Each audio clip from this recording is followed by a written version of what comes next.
你听到了枪响，拔出了手枪，沙向东认出了你，你的枪暴露了你的身份，他就向你开枪了，是吗？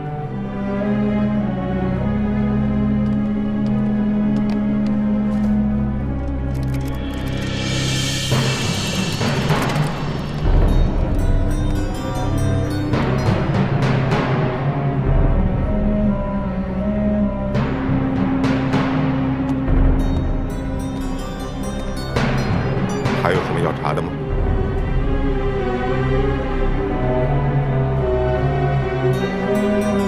就这样吧。立即逮捕他。是。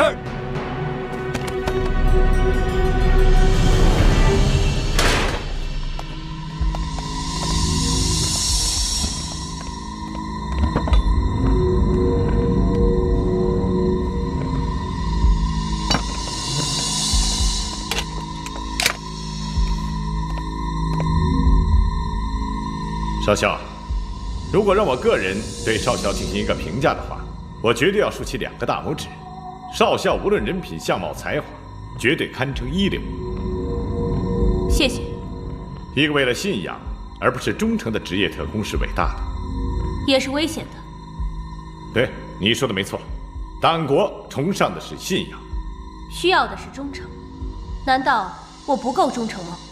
忠诚。少校忠诚于信仰，而不是党国，所以我会再次坐在这里受审。不，你们不是这么认为的吗？你再次在这里受审，是因为你的人格。人格？因为少校的忠诚，导致了你的上司马天笑入狱。有人说马天笑是无辜的，但我不这么认为。无论是为情所困，还是什么其他的原因，马天笑失去了对党国、对职业操守的忠诚。只是因为那个所谓车夫的指证吗？还有你的人格指证，你的良心指证。长官，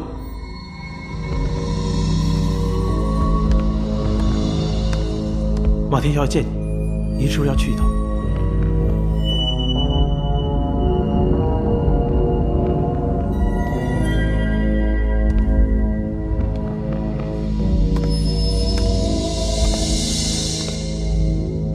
看来马天笑想拾回他对党国、对职守的忠诚。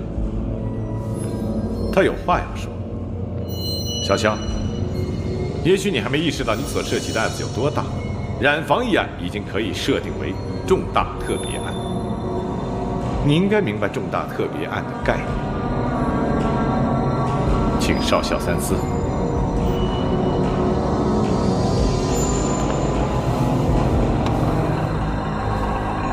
你应该清楚，这儿是保密局的秘密监狱。这说明什么？说明毛人凤已经得到上面的授权，委座的意见出现反复，意味着案情特别重大。少校对车夫的指证等于默认。我就不明白你还扛着干什么呀？我要说第一枪是少校打的，就能指证他是内奸吗？能。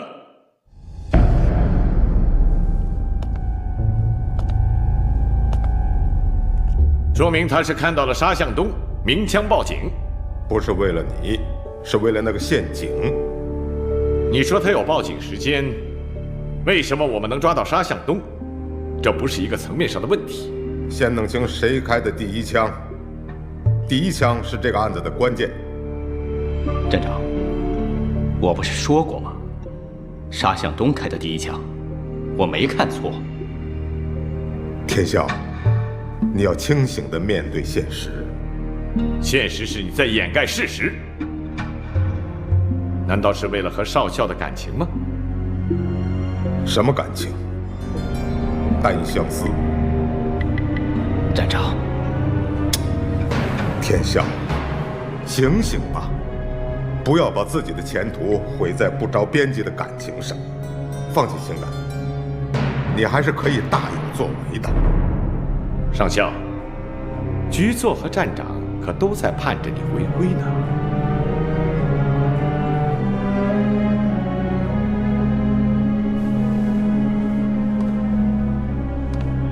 当时那个老头打我，我跟他厮打在一起。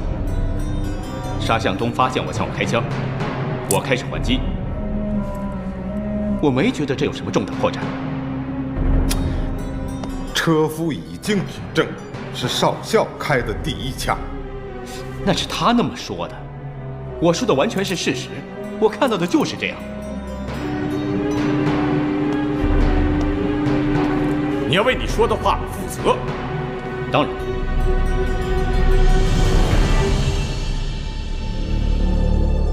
那我就爱莫能助了。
这招是狠了点，但很管用。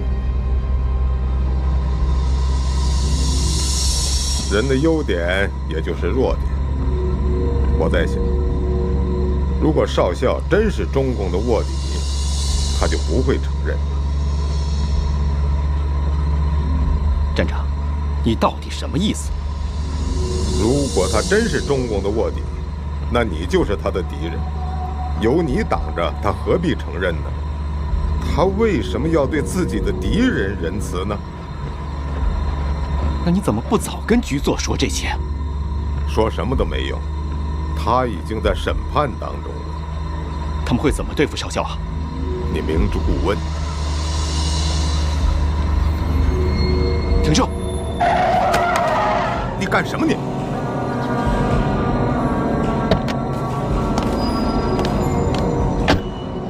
你去哪儿？我去找局座。你找死啊！上车！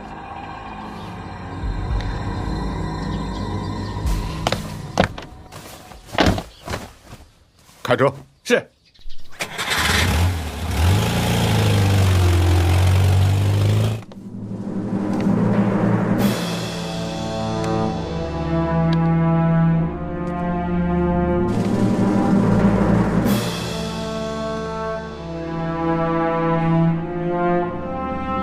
从刑罚的角度来说，鞭挞算是比较轻的。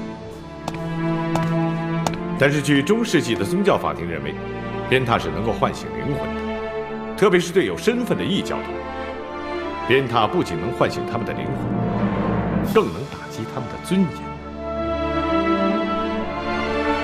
少校视尊严胜过于生命。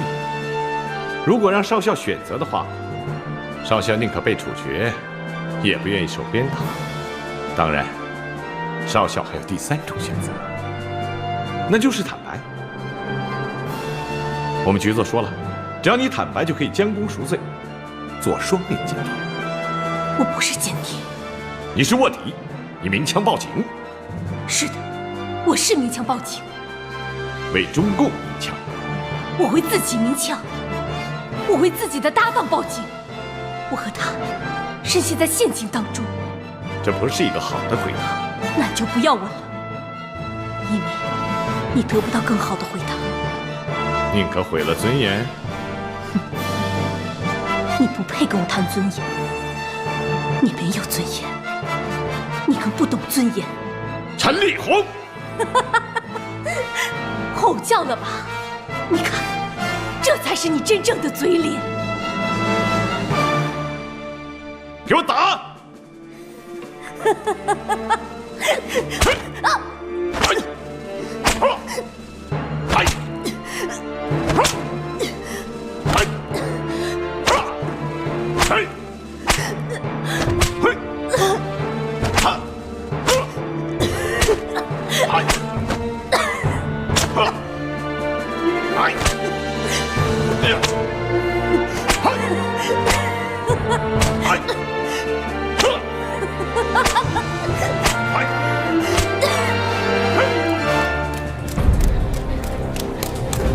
别跑！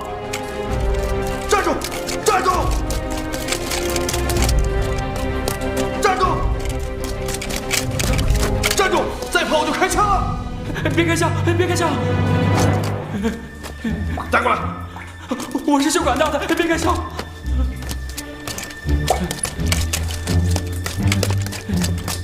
你到下水道里来干嘛？我是来检查阀门的，这是我证件。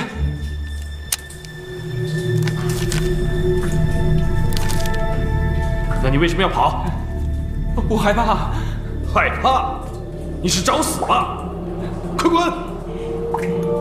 谢谢长官。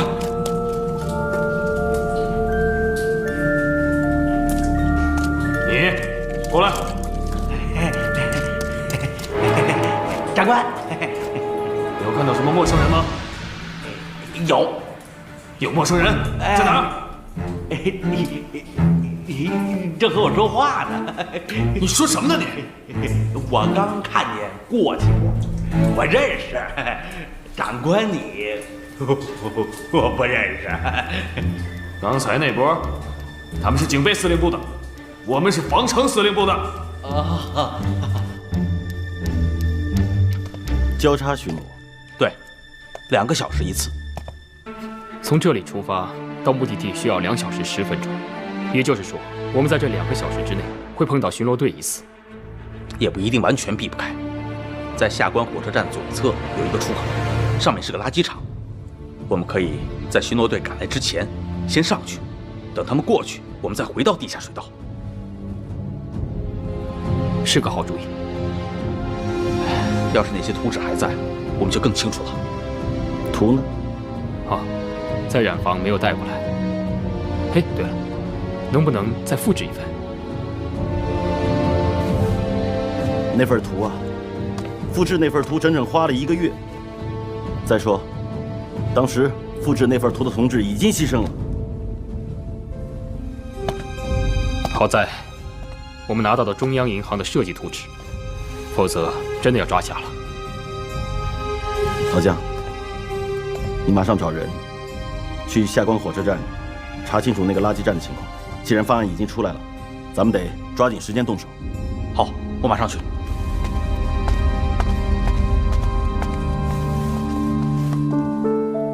有老沙的消息吗？人现在还在南京站。那我们的内线呢？暂时没有消息。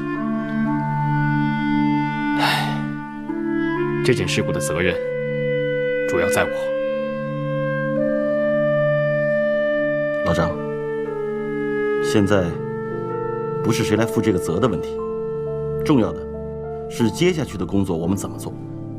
不管老沙情况怎么样，我们必须要和内线取得联系。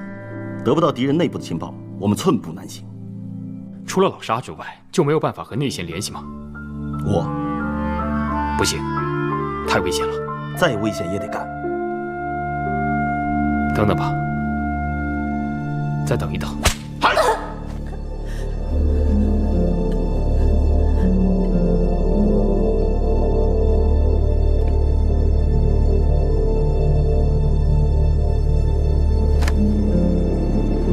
把他给我弄醒，再上刑。魏老大，魏老大，有什么消息吗？我得到2条消息。第一条，在四象桥发生了火并，交易双方的古董贩子都死了，东西都不见了。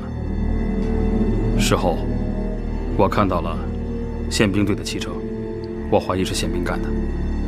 你一定要想办法确认。好，我摸一摸底。第2条是南京站的杜雷、马天笑，还有陈立红，被关进了保密局的秘密监狱。秘密监狱？听说陈立红被动了大刑，招了。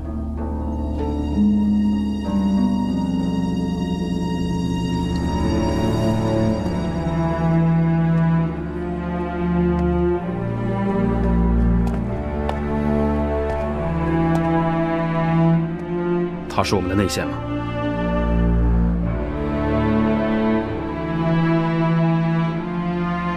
听说毛人凤要对老沙动手，我们要营救吗？我并不是反对营救，我也希望能够救出老沙。有老沙在，我们心里也踏实。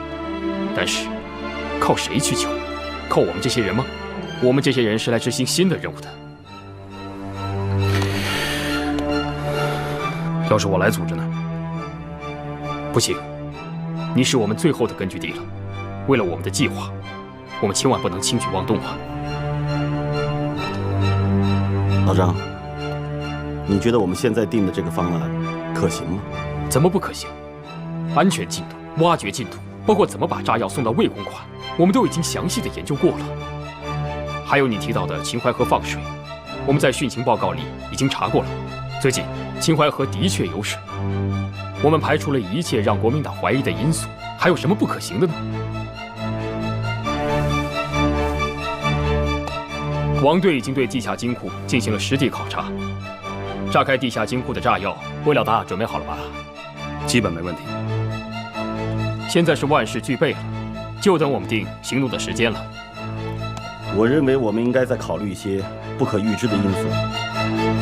你是担心地下水道的图？对，那份图是在染房被他们拿走的。我想，他们现在一定在想，在研究。总之，现在敌人在想什么，我们完全不知道。你的意思是，行动暂缓，再给我一点时间，必须做到知己知彼。我们还有多少时间？至少中山1号行动还没有开始。中山1号开始了，我们就前功尽弃了。正因为如此，拿到敌人情报才格外重要。只有那样，才能做到万无一失。1号，现在魏公馆在敌人的严密监视之下，每过一天，我们都有不可预知的危险。我知道。1号，你要考虑清楚，万一我们的内线……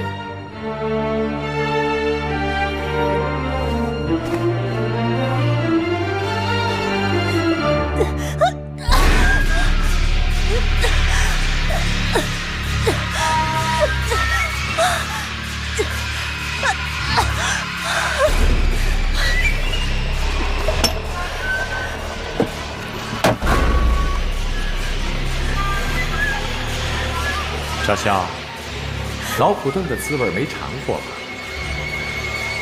我让他们再加一块砖，你的腿可就折了。说吧，你到底是不是共产党？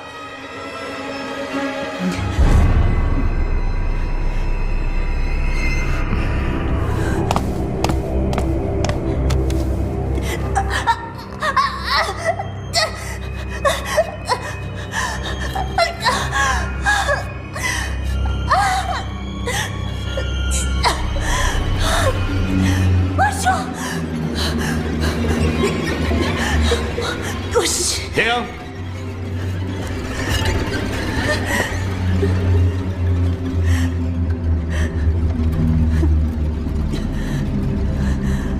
我是想什么，上校？我是替共产党受的刑，不如就是共产党。你耍我？是你逼我的。贾专。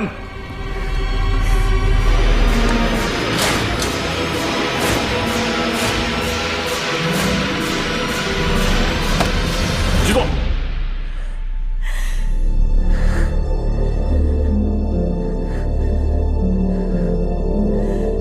自古华山一条道，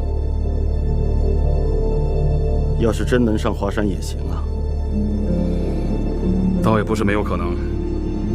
他的成功要点就是出其不意。问题的关键就是在这儿，到底是出其不意，还是正中下怀？如果敌人发现了我们的意图，会是什么样的结果，我就不用说了。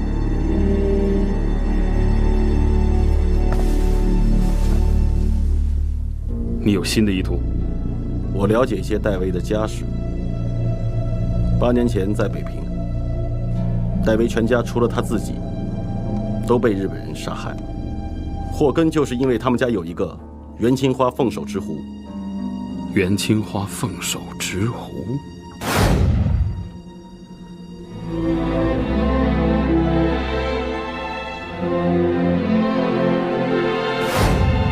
难怪他那天在我那儿看到他以后，神情异常的紧张。后来我说他是赝品，他才缓过神来。凶手是当时特高课远东处的大佐稻田清一。稻田清一？对，稻田清一，那是戴维的大仇人。那当然，这个人现在就躲在南京，就在附近。我想戴维一定饶不了他。那你什么意思？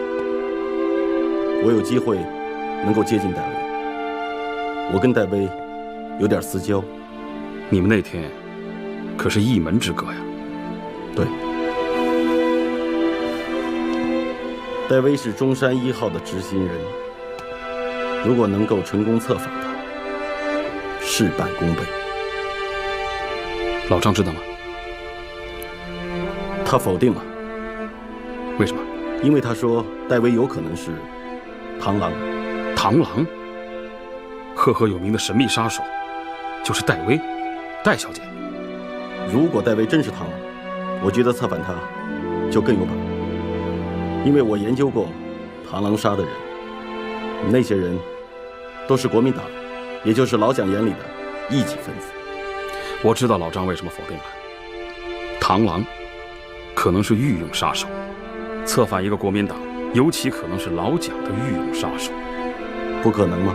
难度大。韦老大，咱们干的哪件事是容易的？是啊。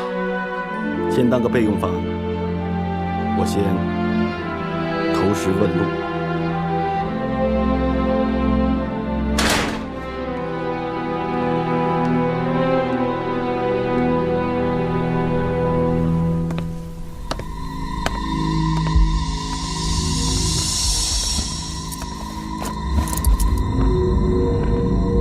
少校，你这么聪明的人，没看出来处决马天笑是一场戏吗？戏？有了结果，其他就无所谓了。不过，现在你很麻烦。你承认开了第一枪，按照这个陈述，你很难过关。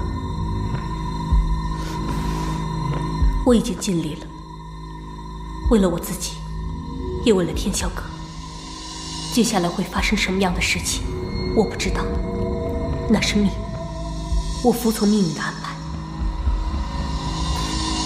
你很坦然，可以说是视死如归。具备共产党的特点。站长，你是在夸奖共产党优秀吗？那么，我就应该是共产党。我不是来和你斗嘴的。看到你这个样子，我很难过。天笑更是痛不欲生。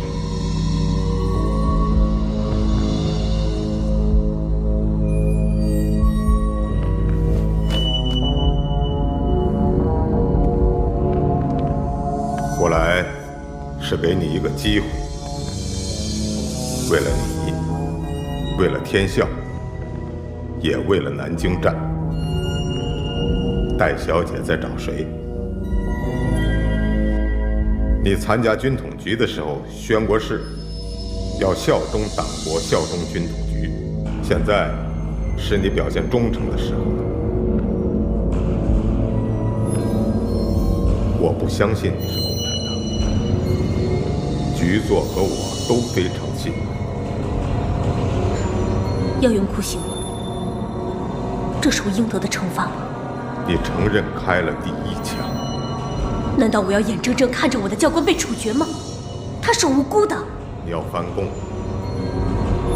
我不会翻供，我不是出尔反尔的人。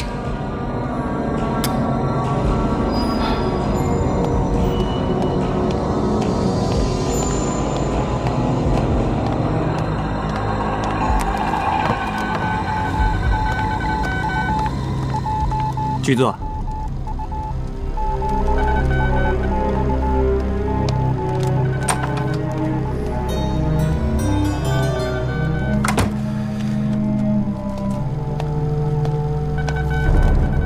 局座，你看该怎么做？我看怎么做？为什么要问我？局座，敲山震虎真的是戴小姐说的吗？是的。那你是怀疑戴小姐喽？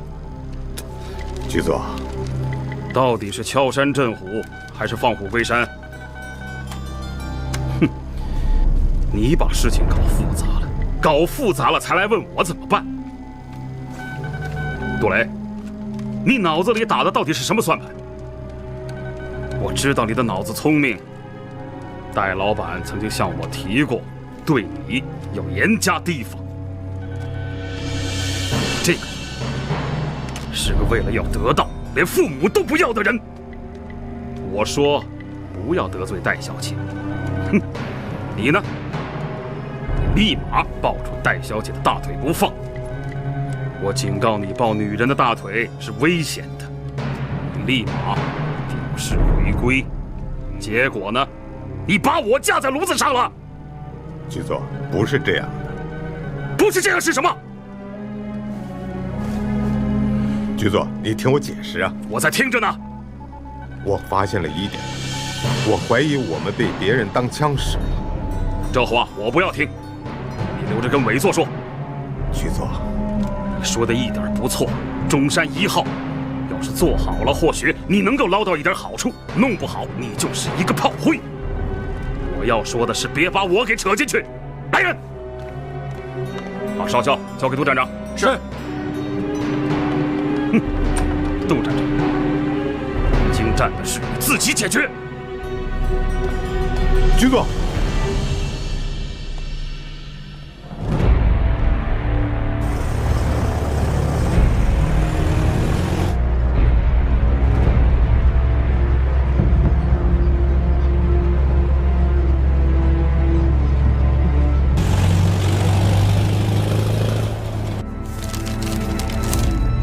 处座，这是中央银行周围的建设分布图。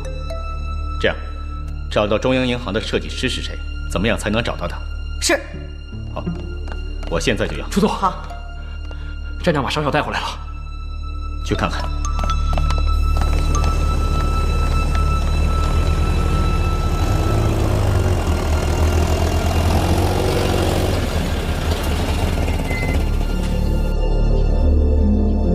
少校回来了。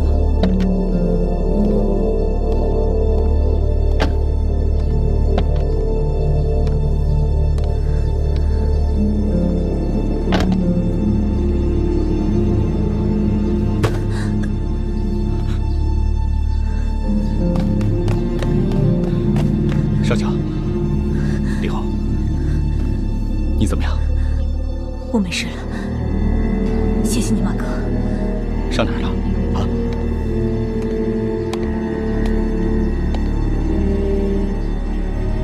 刘皇，把少校带回禁闭室。是。处座。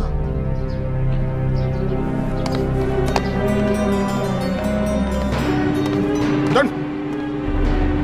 跟我来。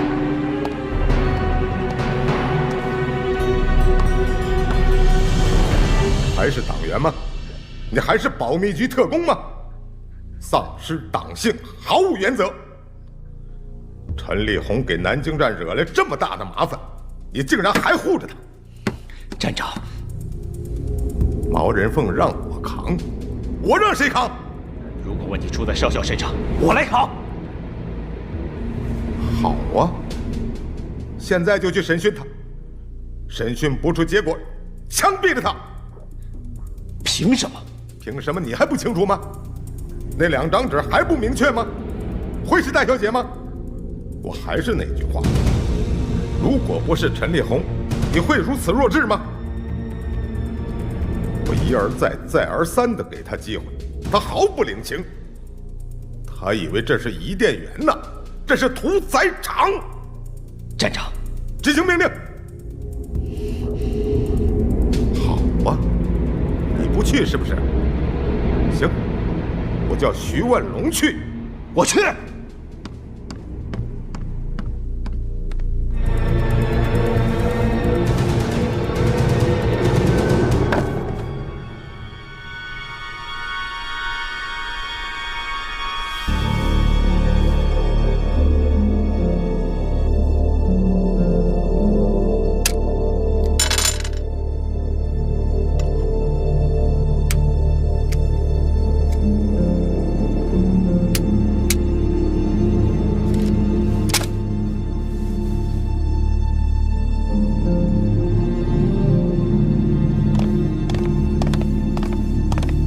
走吧，少校。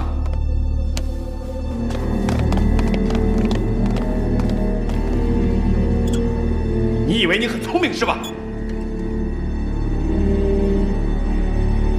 偷偷抽掉2页纸，就能掩盖吗？恰恰相反，就因为这2页纸，让我所图求计。你无话可说了吧？因为我承认开了第1枪。我说的是草图。我知道。你否认吗？我拒绝回答。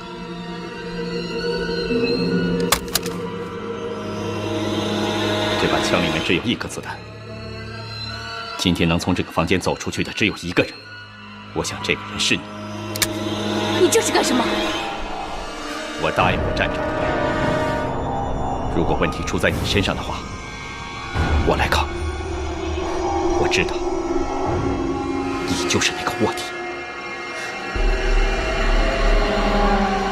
马哥，你疯了！我们来世再见吧。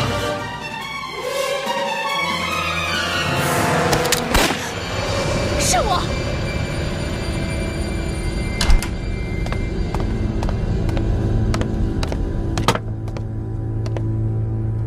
少校，你终于说出真相了。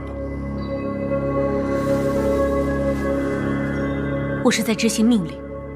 谁的命令？戴威。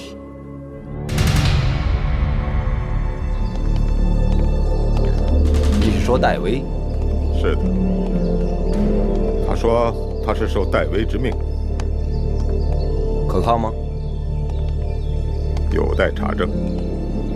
不过，戴威把我叫到他的机要室有些怪异，这从客观上讲，给了他行动的时间。那戴威有没有和少校单独接触过？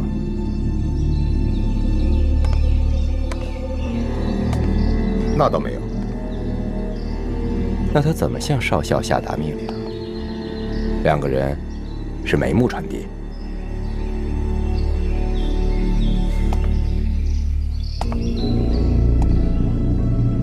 你到底想做什么？戴维有重大嫌疑。你是说，戴维是中共卧底？说下去。说下去。是啊。怎么不说了？怎么，说不下去了？是有些难解。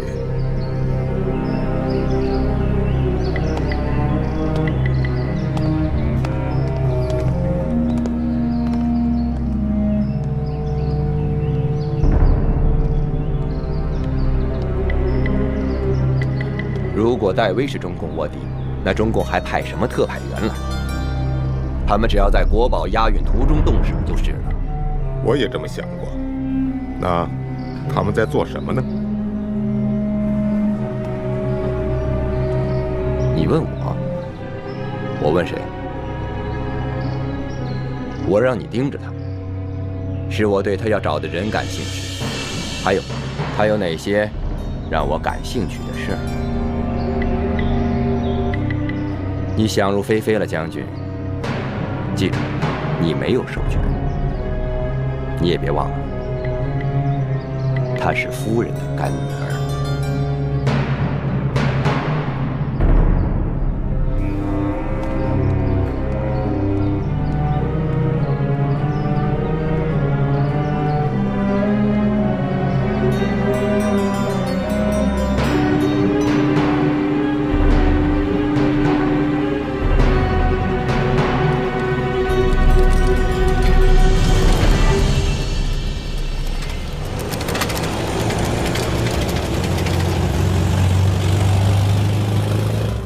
说的一点不错，中山1号要是做好了，或许你能捞到一点好处；弄不好，你就是一个炮灰。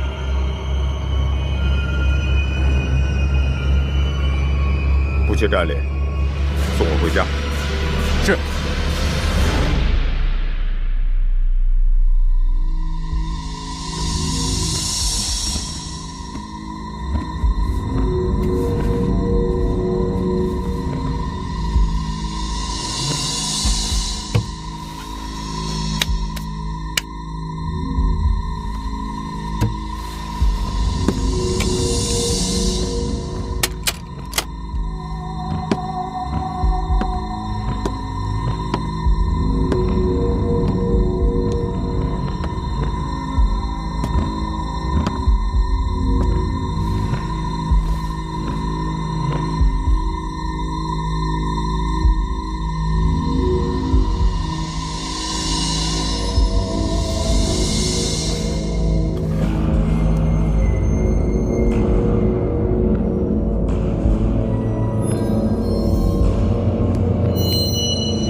杜雷，怎么了？哎，你拉我干什么呀？什么事儿啊？从现在开始，一切敏感的话题都不要说，像什么去香港、去台湾都不能说。为什么呀？家里被安装了窃听器。啊？哎呀，这不是你对别人使的招数吗？怎么会用到自己头上呢？这就叫请君入瓮。哎，卖水果。哎，你看看这水果。哎，黄包车。哎，来了。您多买点吧。请。好，我给您包起来。这水果新鲜的很啊。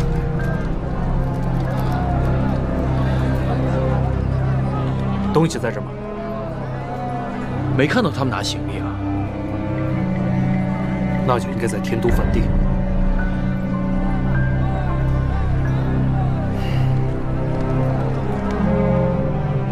哎，出来了！她是稻田清一的情妇。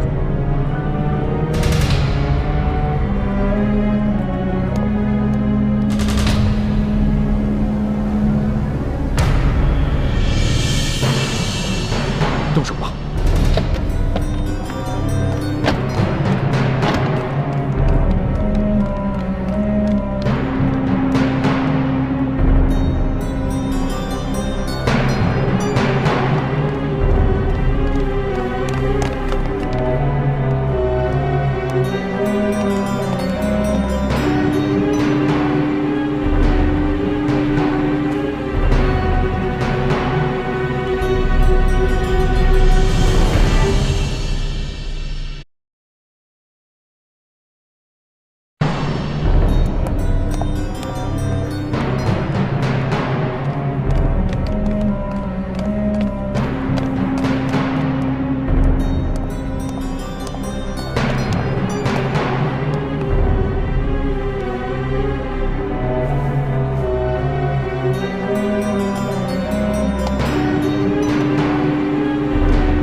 水莲姑娘，我们又见面了。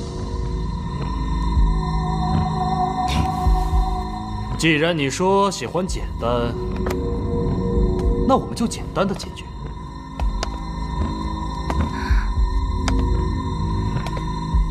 你到底是谁？谁派你来的？我是田水莲，没有人派我来。我喜欢你，秃子他知道。我希望你跟我说实话 ，OK？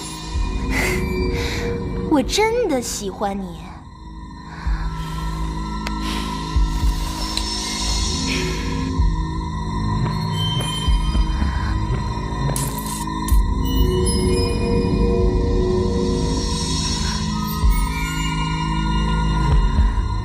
当然了，我更喜欢绿卡。那你只有到阎王那里去拿了。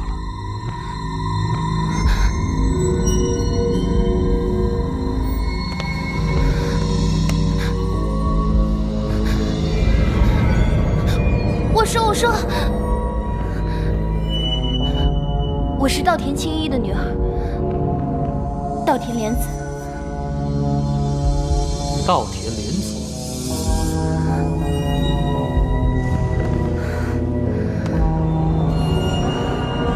我不相信。我真的是稻田青衣的女儿。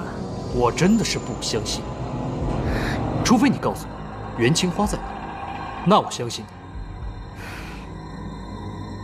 你说吧，元青花在哪儿？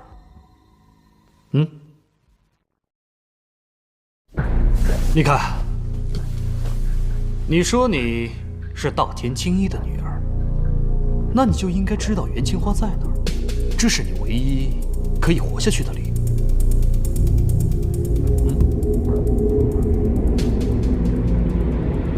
好，你给我和我父亲绿卡，你可以得到元青花。让我猜猜看看，应该是在天都饭店。那小旅馆呢 ？OK，good luck。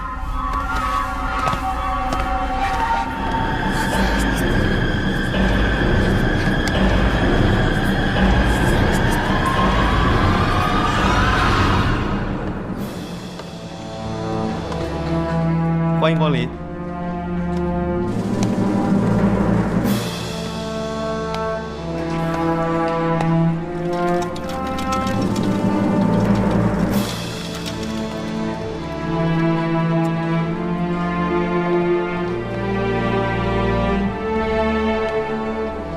欢迎光临。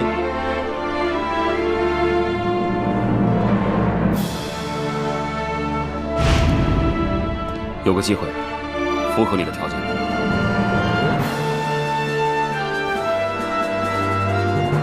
代为明天在3元楼，请钱胜吃午餐。明天，钱胜不是约了我们钓鱼吗？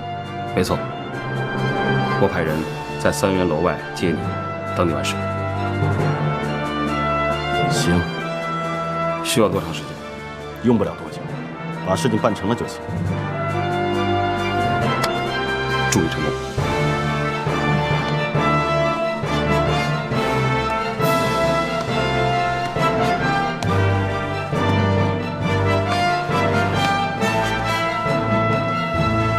哟，先生，您看我这画怎么样啊？哎，先生，好。哎，先生，看我这画啊。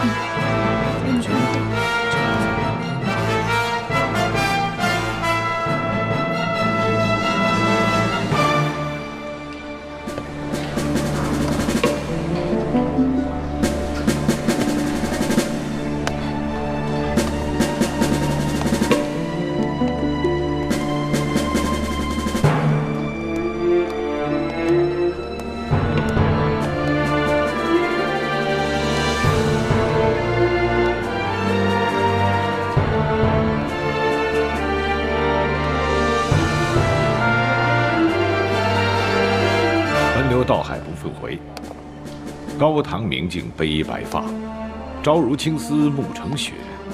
你说这是豪迈还是悲叹？是慨叹吧？哦，是一个有政治抱负的诗人的慨叹。一个有政治抱负的诗人的慨叹。哎，说得好，说得好。君座，请吧。好，请。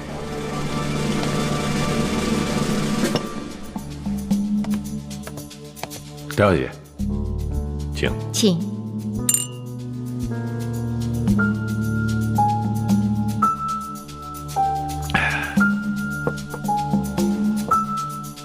戴小姐，您的慨叹之论使我深有启发。我是想，李白的豪迈情怀之中藏着的应该是悲观。经戴小姐这么一说，慨叹更为确切。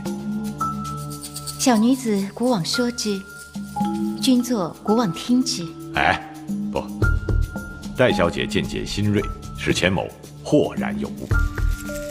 尤其是那句有政治抱负的诗人的慨叹，更为确切。气势有作为的人，终将是以慨叹谢世的。戴小姐，你使我非常钦佩。那是因为伪作吧？哦。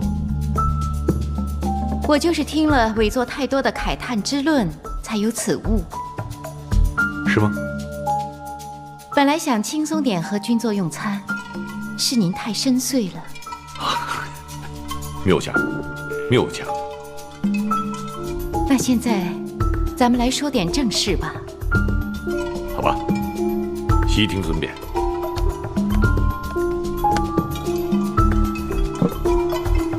来，戴小姐请。对不起，我去一下洗手间。好。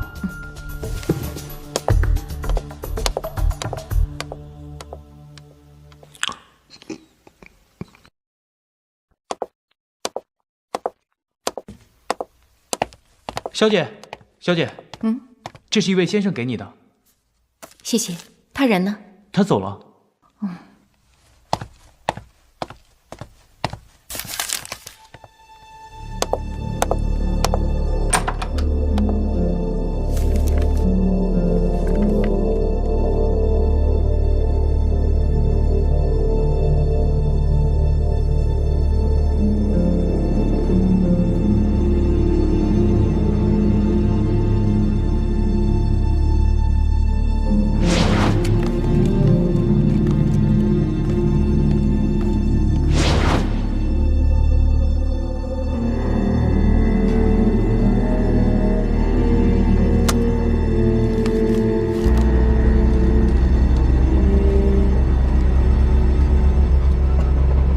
回别墅。不去南京站了。不去了。昨日的京城，南京站可以用翻江倒海来形容。杜雷，一个脾气反复无常的人，自然有翻江倒海的能力。不过他既翻不了江，更倒不了海。他现在很尴尬。你同情他了？他不值得你同情。为什么？他对党国忠心耿耿的。他不是对党国，是对他自己。人不为己，天诛地灭。说得不错，可还有一句话：人若为己，天荒地老。没听过吧？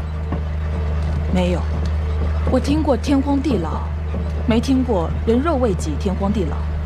戴小姐，人不是为自己活着吗？那你是在为自己开车吗？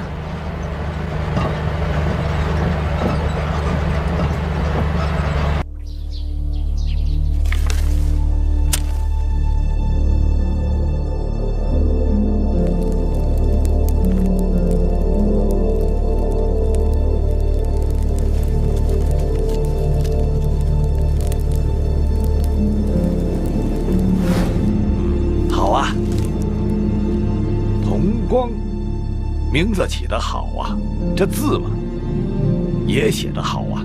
你真的很喜欢它吗？当然。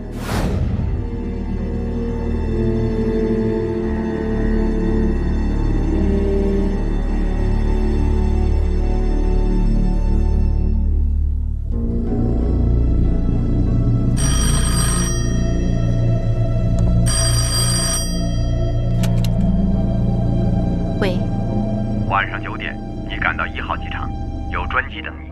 去哪儿？上了飞机你就知道了。明白了。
来了。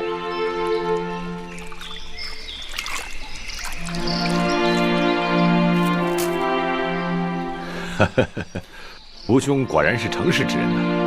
哪里，只是天公作美啊！哪里是天公作美啊？你这分明是龙王在作弊嘛！啊！哎，历史啊，真是惊人的相似。隔江为据，东山再起。当年啊，项羽就是不肯去江东，放弃了东山再起的机会。如今老蒋也是想隔江为据，东山再起，只是苦于说不出口啊。美国人向中共施加压力，想形成全国南北割据的局面，可是中共完全置之不理。这是金鸡破晓三更梦啊！老蒋想执政半壁江山的梦，看来是做不成了。他非但是输于毛泽东，也有辱于楚霸王啊！在重庆，毛泽东给过老蒋机会啊。是啊，只怪老蒋啊，忘记了当年给戴季陶跑腿的事了。是啊，如今国军惨了，死守南京，谁都知道这是螳臂挡车，自取灭亡。想意志另立吧，又时光不再；想投共起义吧，又举棋不定。更何况不知道路在何方啊！哦，中午委座的特派员啊，请我吃午饭。戴薇戴小姐。对，戴薇你是应该知道的，她现在是中山1号的负责人。戴小姐人怎么样？很有意思。她说啊，凡是有作为的人，都是以慨叹谢世的。她说，她听了委座太多的慨叹。大实话，老蒋的慨叹实在是太多了。何止是老蒋啊！眼下我和我的同僚们，大概都只剩下慨叹了。钱将军不必吧？我与镇海兄为友，所以与吴兄同在钓鱼台。钱将军的意思是，我要和中共统战部的要员密上。我马上安排。好，地点最好在上海。可以。好，那我明天就去上海。如果吴兄愿意与我同行的话，就坐我的车。那再好不过了。一言为定。一言为定。哎，动了！嘿，哎呀，好大一条鱼啊！啊，你这话怎么听起来像是在说我呀？我已经向你交底了，如果再这样下去，那就是众叛亲离。你说我对党国赤胆忠心，可党国对我呢？镇长，我们还是想想办法吧。我现在的心里只有你，你是我的学生，最好的学生，唯一能够理解我的学生。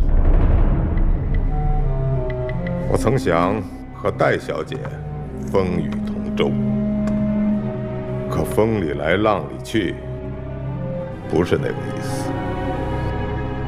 我也想和局座同舟共济，可他根本不把我当人，欲灭我而恨速不达呀。我们现在唯一的出路，就是保证中山1号行动，哪怕它是个阴谋，只要我们尽力，委座会给我们一条出路的。如果能够粉碎中共阴谋，抓获共党要犯，那就是双保险。当然，要完成任务，必须请少校出来工作。问题的难度是，我们必须给上面一个交代。那您问了戴小姐了吗？问什么？少校执行他的命令。他没来，我也没问。为什么？也许不问更好。那少校，我们再想办法吧。明白。我一定贯彻您的意思下去，用事实说话，粉碎中共的阴谋。好。审时度势是眼下国军将领的主要功课。那何去何从，就是他们日思夜想的课题了。听钱胜讲啊，是国军军心所迷，只是没有人指点迷津而已。那倒未必，有些人即使是明白了，也失去了选择权。比方说，杜雷。他手里倒是有牌，如果他能放了老沙，我们不欢迎吗？那得等他放了再说。那有没有这个可能呢？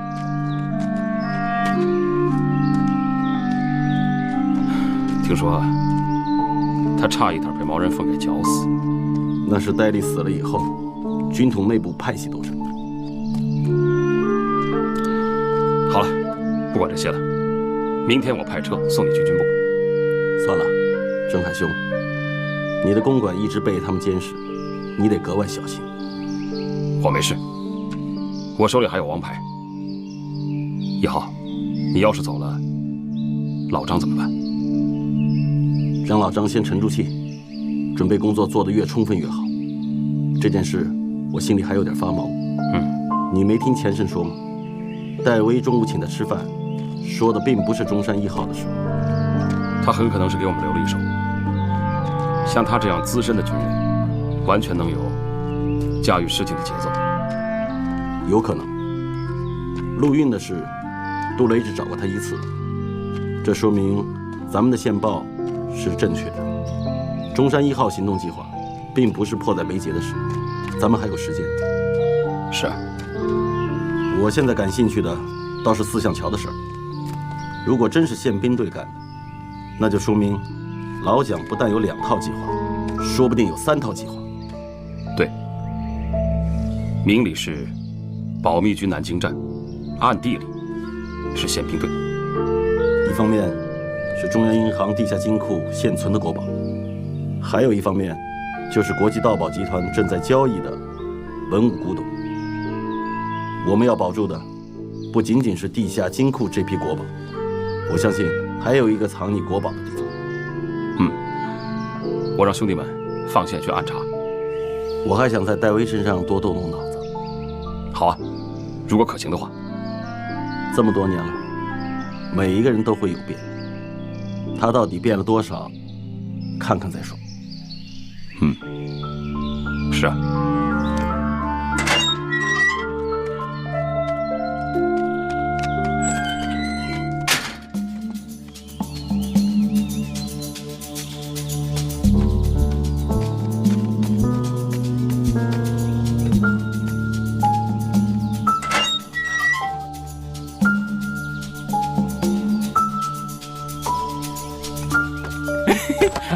给我根烟！快点，快点，快点！给我根烟啊！快点！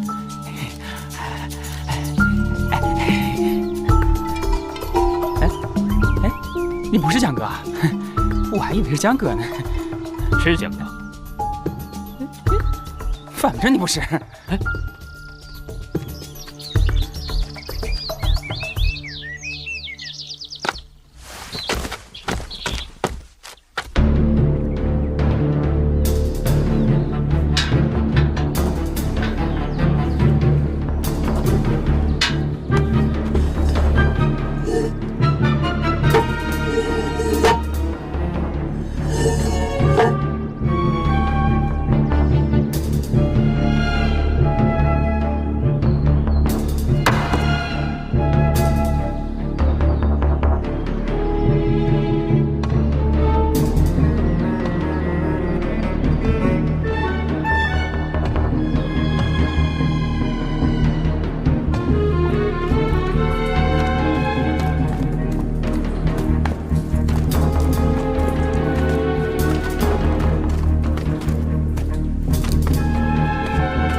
2小时28分钟，上次是2小时10分钟。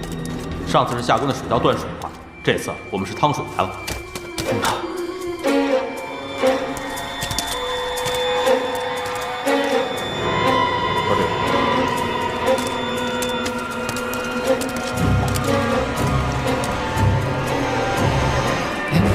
你是特务！你是特务！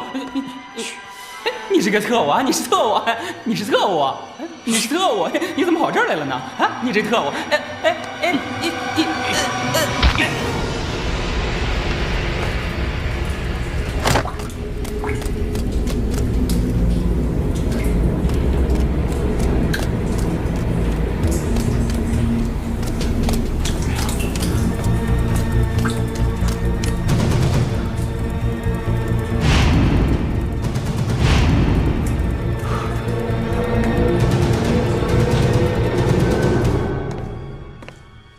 你说地下下水道铁管子是藏匿中共武装的地方？没错，这是个重大发现。站长，绝对是重大发现。我建议我们现在马上派人把下水管道的每个进出口都挨个查个遍，肯定能把中共武装给挖出来。我现在需要知道的是他们现在藏在哪儿，而不是把他们挖出来。所以你要回去继续扮演乞丐，要查个水落石出。是，保证完成任务。好。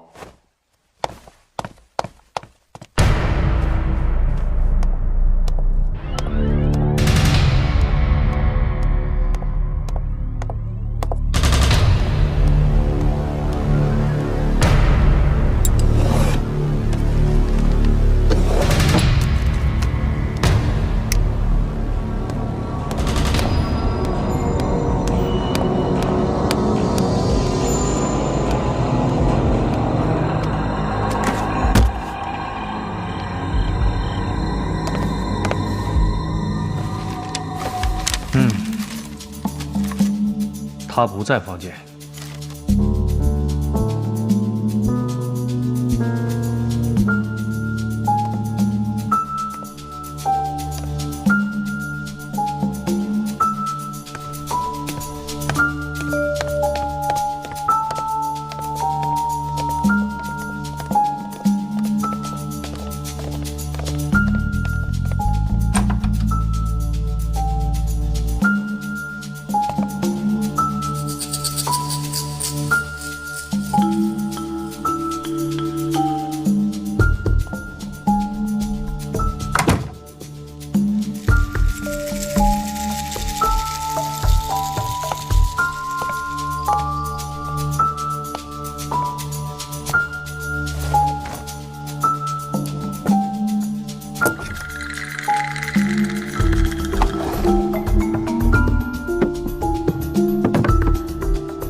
郑其昌，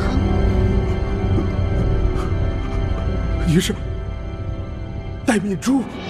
你还认得我？敏珠小姐，饶命啊！饶命啊！饶命啊！稻田青衣呢？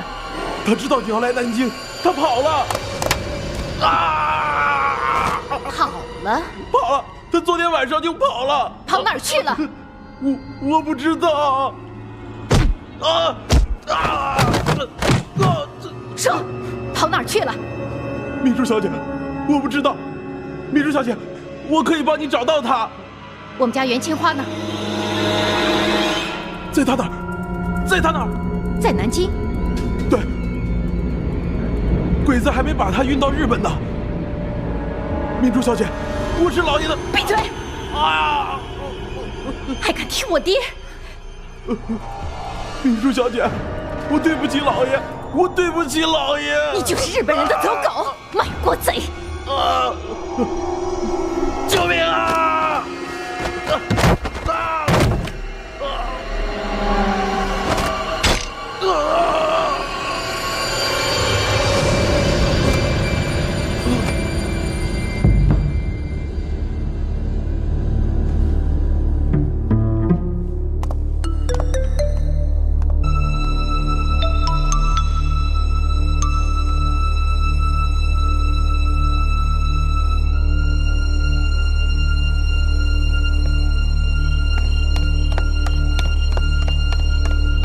快开车！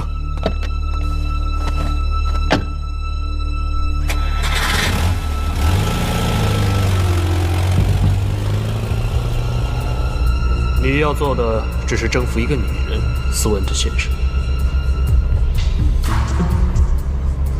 征服一个女人，说的都轻轻。哎，谁说的啊？你姐夫，不，他以为是在拉斯维加斯找跳舞女郎。喂，听说那边很贵的。好好开车吧。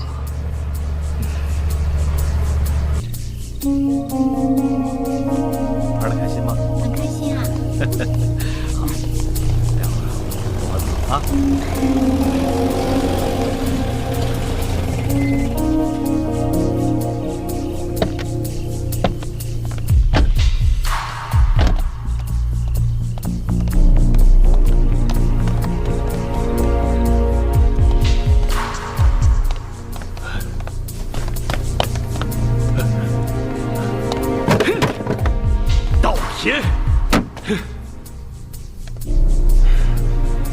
这回你领教了吧？我去找他。去哪儿？哪儿找？算了，他自己会找上门的。还是去7号别墅吧。啊，7号别墅。小泉，开门啊！哎，老板回来了。啊。哎呀。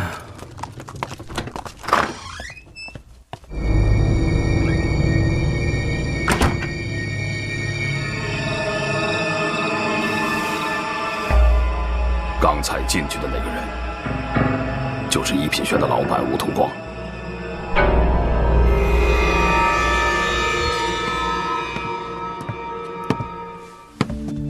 老板，您的信，傍晚送来的。好。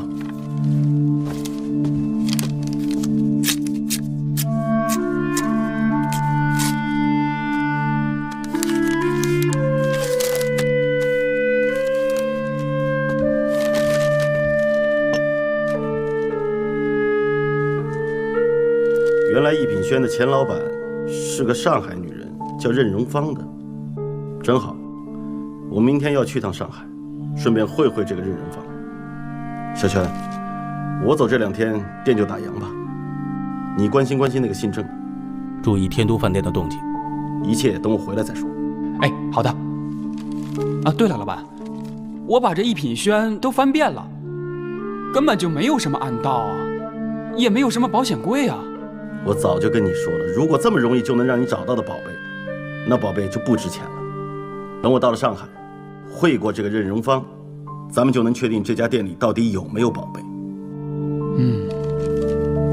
任荣芳43年底从抽鸦片破产的龚文兰手里盘下这个店，这家店原来叫文样阁。一个上海女人，为什么跑到南京来开古董店？哎，老板，别想了，早点睡吧。您明天不是还要去上海吗？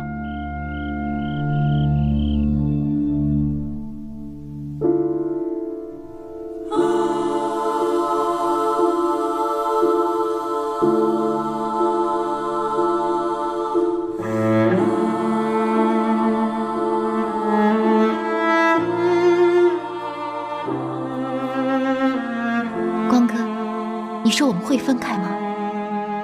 不会。我知道不会。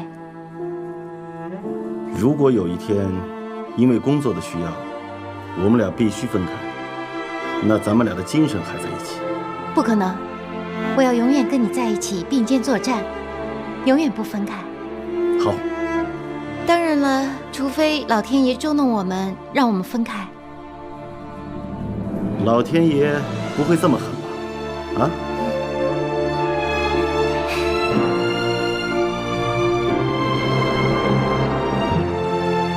光哥，那里是银河吗？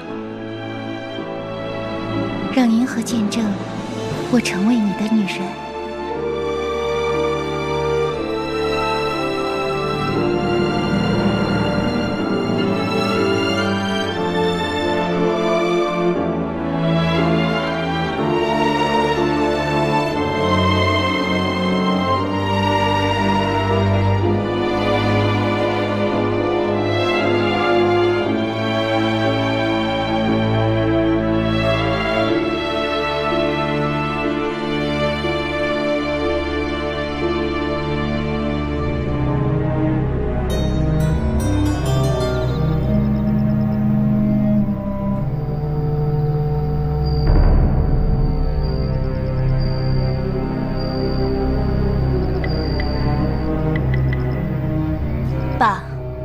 袁青花真那么值钱吗？不光是为了钱，她是我一生的愿望。为了她，我用尽了心机，不惜一切代价，收买了戴河龙的管家郑启昌。为了她，我杀了我的中国挚友戴河龙，他的全家我都没有放过。你不是说他女儿还活着吗？是，因为我要创造一段惊天动地的历史。那个把袁青花带到中国的中原芳子，没到日本就跑了？是的，他没有让我们把历史编造好，他就失踪了。押回东京那几个人都被打死了，我的梦碎了。跟你一起编造历史的那些人，都被绞死了。只剩我一个，所以我要把袁青花带到美国，向全世界宣告，这段惊人的历史依然存在。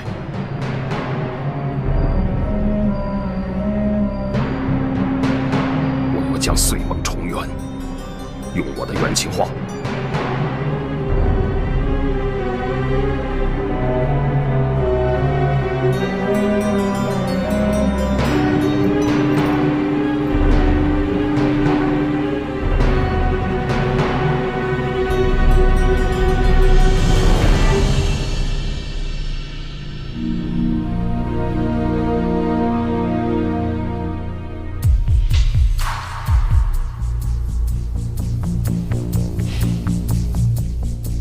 从这儿进去，估计是不太可能的。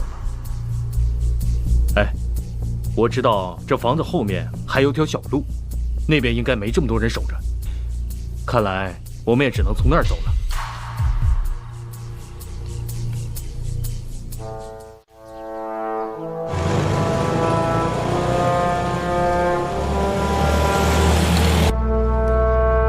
对，这是你的证件，我的副参谋长。谢谢。我希望早一点和耀元见面。一到上海，我马上安排。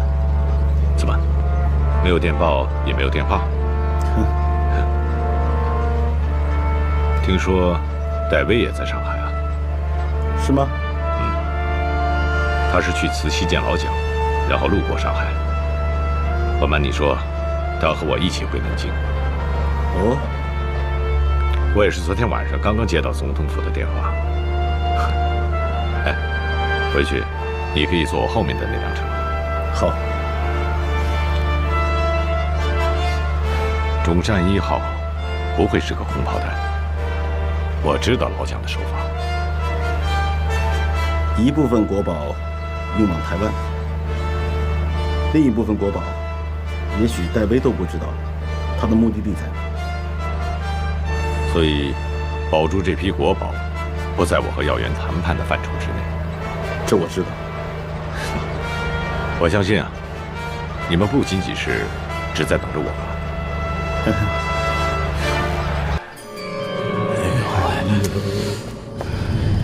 死得好可怜呐！你看，我一看那个家伙，他就不对劲儿啊！啊！两只眼睛吃肉吃的又黑又亮的，不像我们眼珠子发黄，没有光。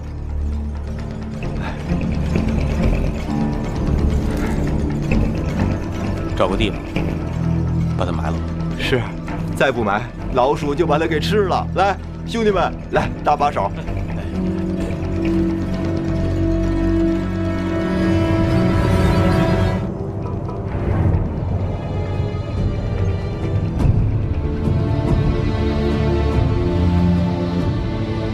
断脖子，那就不是一般的凶手，一定是特务。特务？对，不是军统，那也是中统。1号说的没错，是我们没来得及拿走的图。那张图等于告诉敌人我们的意图。1号说的不可预知的情况出现了，1号要后天回来。问题是我们现在该怎么办？找到那个特务，他会告诉我们他们究竟有什么意图。现在敌人还只是怀疑和猜测，一旦他们发现人不少了，等于证实了他们的怀疑和猜测。你去找那个魏老大，我要跟他谈谈。魏老大出去赴宴去了，不知道什么时候回来。事不宜迟，我们要马上行动。王队啊，你那边怎么样？我们没问题啊。哎，等等，有2个问题啊。第一，特务在什么位置，我们不知道，万一撞上了怎么办？杀了他。可是队长，我们这5、6天的时间，必须在敌人不知道我们的情况下进行。万一撞上和杀死那个特务，我们都会暴露无遗。你说的第2个呢？第2，魏老大不在，放水的问题根本解决不了。但那个特务必须要除掉。刘一村，你一定有办法的。你去除掉那个特务，又不要让敌人发现。老张，你刘一村，你行的。你现在就去行动。我们这次行动成不成功，就全看你了。是，诸位，这个地方就是中央银行的贵宾休息厅，可以容纳8到10个人。部队长，到。